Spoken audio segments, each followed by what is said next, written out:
السلام علیکم ورحمۃ اللہ وبرکاتہ۔ اعوذ باللہ من الشیطان الرجیم، بسم اللہ الرحمن الرحیم۔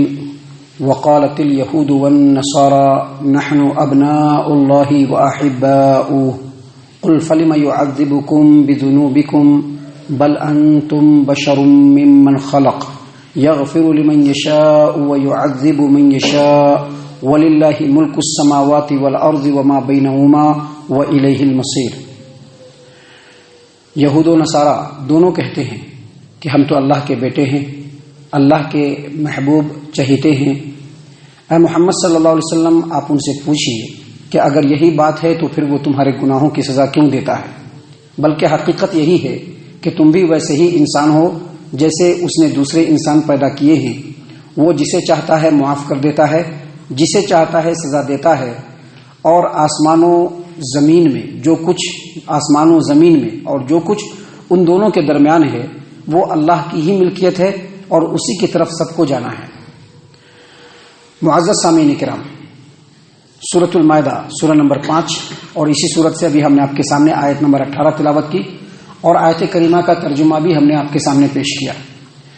سامعین کرام، آیت کریمہ میں اللہ تبارک و تعالیٰ نے یہودی اور عیسائی لوگوں کے ایک عقیدے کا ذکر کیا ہے۔ یہودی اور عیسائی دونوں کہتے ہیں کہ ہم اللہ تبارک و تعالیٰ کے بیٹے اور چہیتے ہیں۔ اللہ نے فرمایا وقالت الیہود والنصارى نحن ابناء اللہ، ہم اللہ کے بیٹے واحباؤہ اور اللہ کے چہیتے ہیں۔ معزز سامعین اکرام، یہودی لوگ سیدنا عزیر علیہ السلام کو اللہ کا بیٹا کہتے تھے اور عیسائی لوگ سیدنا عیسیٰ علیہ السلام کو اللہ کا بیٹا کہتے ہیں۔ یہاں پر اللہ تبارک و تعالیٰ نے بتلایا کہ ان دونوں قوموں کا دعویٰ یہ بھی تھا کہ ہم لوگ اللہ کے بیٹے بھی ہیں اور اللہ کے چہیتے بھی ہیں۔ اس کا معنی اور مفہوم یہ ہوا کہ وہ ڈائریکٹ دعویٰ کرتے تھے کہ جیسے یہ لوگ اللہ کے بیٹے ہیں اور اللہ کے چہیتے ہیں، ہم بھی اللہ کے بیٹے ہیں، اللہ کے چہیتے ہیں۔ بعض مفسرین نے کہا ہے کہ یہاں پر ایک لفظ پوشیدہ ہے، ایک لفظ جو ہے وہ محذوف ہے، جو عربی زبان کے قاعدے کے مطابق ایک لفظ محذوف ہے، اور وہ کیا ہے کہ نحن اتباع ابناء اللہ و احبائی، یعنی ہم لوگ ان دونوں یعنی عزیر اور مسیح عیسیٰ علیہ السلام، عزیر اور عیسیٰ علیہ السلام، عزیر علیہ السلام اور عیسیٰ علیہ السلام یہ دونوں جو اللہ کے بیٹے ہیں، ہم ان کے پیروکار ہیں، لہذا ان کا پیروکار ہونے کی وجہ سے اللہ کی بارگاہ میں ہم لوگوں کا بڑا مقام ہے، ہم لوگوں کی بڑی عزت ہے، ہم لوگوں کی بڑی پذیرائی ہے۔ اللہ تبارک و تعالیٰ کے اوپر ان کا یہ بیجا اعتماد تھا اور اپنے تعلق سے ان کو ایک فخر اور گمان تھا کہ ہم اللہ کے بیٹے ہیں، اللہ کے چہیتے ہیں، ہم جو چاہیں گے کریں گے، اللہ تبارک و تعالیٰ ہم کو کچھ نہیں کرے گا۔ اللہ تبارک و تعالیٰ نے اس کے جواب میں جو بات کہی ہے وہ ان کے اس برے خیال کی تردید بھی ہے، اور مسلمانوں میں جو بہت سارے لوگ ہیں ان کے بھی بہت سارے خیالات کی تردید ہے۔ اللہ نے کیا کہا؟ قل فلم يعذبكم بذنوبكم، اگر یہی بات ہے تو اللہ تبارک و تعالی تم کو تمہارے گناہوں کی سزا کیوں دیتا ہے؟ یہودی لوگوں کو بہت سزا ملی ہے، جتنا اللہ نے نعمت سے نوازا ہے اتنا ہی ان کے اوپر پھٹکار بھی پڑی ہے۔ ہفتے کے دن مچھلی کا شکار کرنے سے منع کیا اور ان لوگوں نے ہیلا بہانہ لگا کر کے مچھلی کا شکار کرنا شروع کیا تو اللہ نے ان لوگوں کو بندر بنا دیا، سور بنا دیا۔ معزز سامعین کرام، جب ان لوگوں نے سرکشی کی تو اللہ تبارک و تعالیٰ نے سالہ سال تک ایک وادی میں ان لوگوں کو بھٹکنے کے لیے چھوڑ دیا۔ جب بھی ان لوگوں نے ظلم و ستم کی راہ اختیار کی، گناہ اور اللہ تبارک و تعالیٰ کے خلاف سرکشی اور بغاوت کیا، تو اللہ تبارک و تعالیٰ نے ایک بادشاہ کو مقرر کر دیا جو ان لوگوں کو خوب پٹائی کرتے تھے، خوب کٹائی کرتے تھے، بے شمار یہودیوں کو قتل کر دیتے تھے۔ اللہ تبارک و تعالیٰ نے اسی کی طرف اشارہ کیا کہ قل فلم يعذبكم بذنوبكم، اگر بات یہی ہے کہ تم اللہ کے بڑے چہیتے ہو، اللہ کے بڑے پسندیدہ ہو، اللہ کی بارگاہ میں تمہارا بڑا مقام ہے، عزیر علیہ السلام کے تم پیروکار ہو، عیسیٰ علیہ السلام کے تم ماننے والے ہو، تو پھر اللہ تبارک و تعالیٰ تمہارے گناہوں کی سزا تم کو کیوں دیتا رہتا ہے؟ یہاں پر اللہ تبارک و تعالیٰ نے جہاں ان کے فخر و غرور والے عقیدے کی بے بنیاد ہونے کی بات بتلائی، وہیں اللہ تبارک و تعالیٰ نے یہ بھی بتلایا کہ اللہ کی بارگاہ میں دعووں پہ کام نہیں چلے گا کہ ہمارا بڑا دعویٰ ہے، دعویٰ ہوتا ہے نا لوگوں کا، ہمارا بڑا دعویٰ ہے. اب بعض لوگ جو ہیں سید خاندان کے ہیں تو وہ کہتے ہیں کہ ہم رسول کے خاندان کے ہیں، ہمارا کیا بھی نہیں ہو سکتا.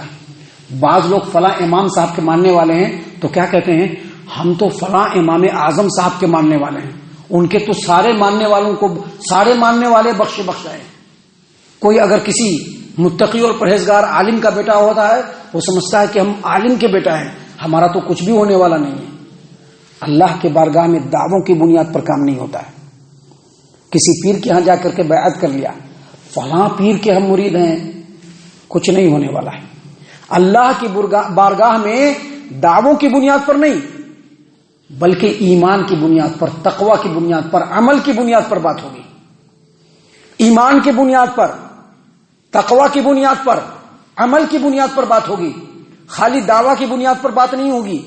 چاہے دنیا میں اللہ کو فیصلہ کرنا ہے، اللہ تبارک و تعالیٰ اپنی سنت کے مطابق فیصلہ کرے گا. آخرت میں فیصلہ کرنا ہے، اللہ تبارک و تعالیٰ اپنی سنت کے مطابق فیصلہ کرے گا. اس بات کی وضاحت اللہ تبارک و تعالیٰ نے قرآن کریم میں فرما دیا ہے. اسی لیے اللہ تبارک و تعالیٰ نے یہاں پر یہودیوں کے اور عیسائیوں کے اس خیال کی تردید کرتے ہوئے کہا کہ قل فلم یعذبکم بذنوبکم، اگر واقعی تم انبیاء کے اولاد ہو، اللہ تبارک و تعالیٰ کے چہیتے ہو، تو تم یہ بتلاؤ کہ اللہ تبارک و تعالیٰ تم پر عذاب کیوں کرتا رہتا ہے. اللہ نے آگے کہا بل انتم بشر ممن خلق، بلکہ حقیقت یہ ہے کہ تم ویسے ہی انسان ہو جیسے دوسرے انسان ہیں. ابھی دوسرے انسان ہیں نا. مولانا صاحب کیا بولتے ہیں اور ہم لوگوں کا کیا عقیدہ ہے کہ جو نیک عمل کرے گا اس کو جنت ملے گی، جو نیک عمل نہیں کرے گا وہ اللہ کے غضب اور غصے کا شکار ہوگا. تو جو چیز اس کے لیے ہے وہی چیز تمہارے لیے بھی ہے. یہ نہیں کہ تم کسی بڑے مقام پر ہو، کسی بڑے پوسٹ پر ہو، بڑے عہدے پر ہو، تم کو جو ہے ایک گدی ملی ہوئی ہے تو تم کو اللہ نے بخش دیا، ایسا نہیں ہو سکتا ہے. ایمان کی بنیاد پر، تقوی کی بنیاد پر، عمل کی بنیاد پر، ان تین چیزوں کی بنیاد پر فیصلہ ہوگا. اب کوئی آدمی ایمان کا دعویٰ کرے گا، تقوی اور پرہیزگاری کا بھی دعویٰ کرے گا اور عمل میں کوڑا ہوگا، کچھ بھی نہیں ہونے والا ہے. تینوں ہونا ضروری ہے. اس لیے اللہ تبارک و تعالیٰ نے یہاں پر فرمایا کہ اے یہودیوں، اے عیسائیوں، بل انتم بشر ممن خلق، تم بھی ویسے ہی انسان ہو جیسے دوسرے انسانوں کو اللہ نے پیدا کیا ہے. اللہ نے آگے فرمایا یغفر لمن یشاء ویعذب من یشاء، اللہ جس کو چاہے گا بخشے گا، جس کو چاہے گا عذاب سے دوچار کرے گا. آگے مزید اللہ تبارک و تعالیٰ نے فرمایا وَلِلَّهِ مُلْكُ السَّمَاوَاتِ وَالْأَرْضِ وَمَا بَيْنَهُمَا، آسمانوں اور زمین اور جو کچھ آسمانوں اور زمین کے درمیان ہے سب اللہ کی ملکیت میں ہے، سب اللہ کے اختیار میں ہے. وَإِلَيْهِ الْمَصِيرُ، اور اسی کی طرف لوٹنا ہے. مطلب کیا؟ اللہ کی سنت یہی ہے کہ جو ایمان والے ہوں گے ان کو اللہ تبارک و تعالیٰ بخشے گا. جو فاسق و فاجر ہوں گے، جو کافر ہوں گے، جو مشرک ہوں گے، اللہ ان کو عذاب سے دوچار کرے گا. اللہ کی یہی سنت ہے، اسی حساب سے اللہ تبارک و تعالیٰ فیصلہ کرے گا. لہذا اے یہودیوں یا اے عیسائیوں یا اے وہ لوگوں جن کے دلوں کے اندر دعویٰ ہے، سن لو تم بھی اللہ تبارک و تعالیٰ کے ویسے ہی مخلوق ہو، یعنی انسان ہو جیسے دوسرے انسان ہیں. جس طرح سے دوسروں کے لیے فیصلہ ہوگا تمہارے لیے بھی ویسا ہی فیصلہ ہوگا. معزز سامعین کرام، آگے اللہ تبارک و تعالیٰ نے اہل کتاب اور مسلمانوں کو بہت ساری نصیحتیں کی ہیں جو انشاءاللہ کل اور کل کے بعد کے درسوں میں ہم آپ کی خدمت میں پیش کرنے والے ہیں. اللہ تعالیٰ سے دعا ہے کہ اللہ تعالیٰ ہم تمام کو ان تمام باتوں کے اوپر خوب غور و فکر اور تدبر کرنے کے ساتھ ساتھ ان باتوں کے اوپر عمل کرنے کی بھی توفیق عنایت فرمائے. آمین. اللہ تعالیٰ ہم تمام کو صحیح معنوں میں پکا سچا مومن مسلمان بنائے، اللہ اور اس کے رسول صلی اللہ علیہ وسلم کی اطاعت و فرما برداری کرنے والا بنائے، صحابہ کرام رضی اللہ عنہم کے طریقے پر چلنے والا بنائے، جنت الفردوس میں جگہ عطا فرمائے.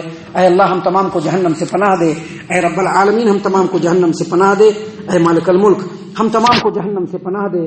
آمین یا رب العالمین. وما علینا الا البلاغ المبین.